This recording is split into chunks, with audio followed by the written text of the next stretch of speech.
Hello বন্ধুরা, আরকে কিচেনে সবাইকে স্বাগত। আজকে আমি পনির আর কর্ন দিয়ে একটা স্ন্যাক্স রেসিপি বানাবো। এটা সন্ধ্যাবেলা চায়ের সাথে ভালো লাগবে। চলুন দেখাই কিভাবে বানাচ্ছি। এখানে আমি ময়দা নিয়েছি 1 কাপ, অল্প একটু নুন দিয়ে দিচ্ছি আর 1 চামচ দেশি ঘি দিচ্ছি, দিয়ে এটা ভালো করে মিক্স করে নিতে হবে। তারপরে অল্প জল দিয়ে এটাকে একটা শক্ত ডো বানিয়ে নিতে হবে।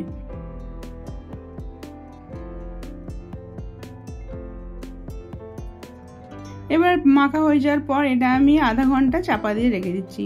এবার কর্নটাকে আমি হলুদ আর নুন দিয়ে সেদ্ধ করে নিয়েছিলাম, জল ঝরিয়ে নিয়েছি।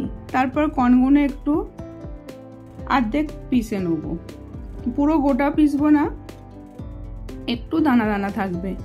পেশার পরেতে আমি একটা প্লেটে ঢেলে নিচ্ছি। এবার আদা গ্রেট করে দিয়ে দিচ্ছি, আমি পুরোটা দেবো না, আধাই দেবো।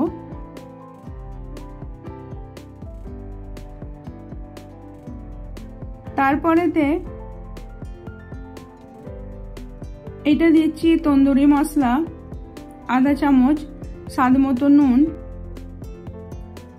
চিলি ফ্লেক্স 1 চামচ, মরিচ আধা চামচের একটু কম, আর এটা হচ্ছে আধা লিটার দুধকে আমি পনির বানিয়ে নিয়েছিলাম, ওইটা এবার দিয়ে দিচ্ছি।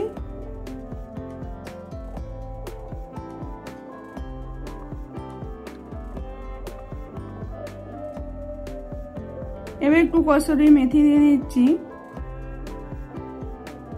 আর একটা চিজ দিচ্ছি কিউব, এটা পুরোটাই দিয়ে দেবো।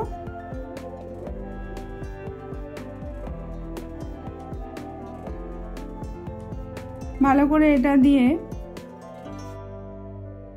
সব মিক্স করে নিতে হবে।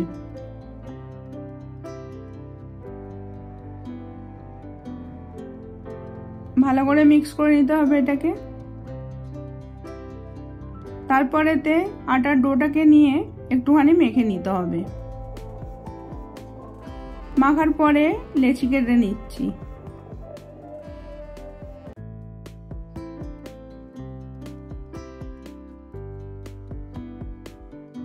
তারপরে গোল গোল পেয়ারার মতন বানিয়ে নিলাম। এবার একটা লেচি নিয়ে লুচির মতন বেলে নেব। আমি আটা দিয়ে বেলছি এটা।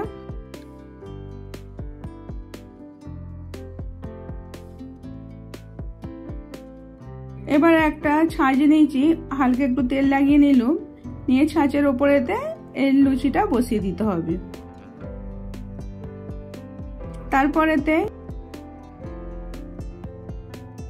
পনির আর কর্নের মিশ্রণটা এইতে দিয়ে দিতে হবে, দুদিকেই দিয়ে দেবো। একটু পুরটা বেশি দিলে খেতে ভালো লাগবে। এবার এইভাবে মুড়ে দিতে হবে, দিয়ে সাইড থেকে এক্সট্রা আটা এরম করে বার করে নিতে হবে।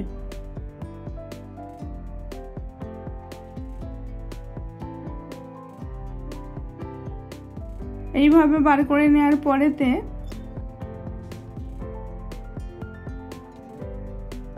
একটু এরকম করে সমান করে নিতে হবে।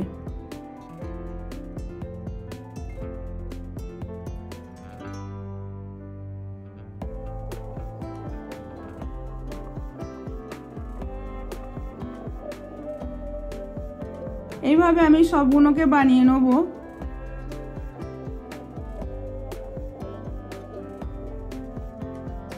এইভাবে সব বানিয়ে নিচ্ছি।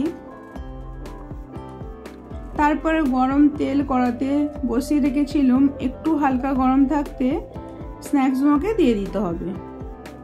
এটাকে স্লো আঁচেই ভাজতে হবে, তবে ক্রিস্পি হবে।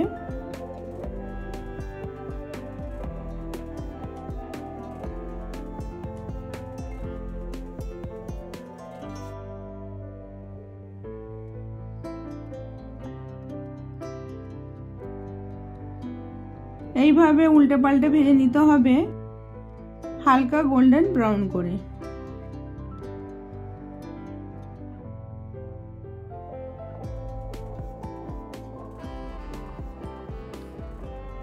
এইভাবে উল্টে পাল্টে ভেজে নিচ্ছি।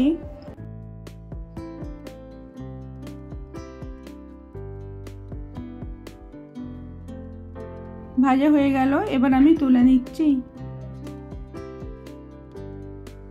এইভাবে সবগুলো বানিয়ে নিয়েছি।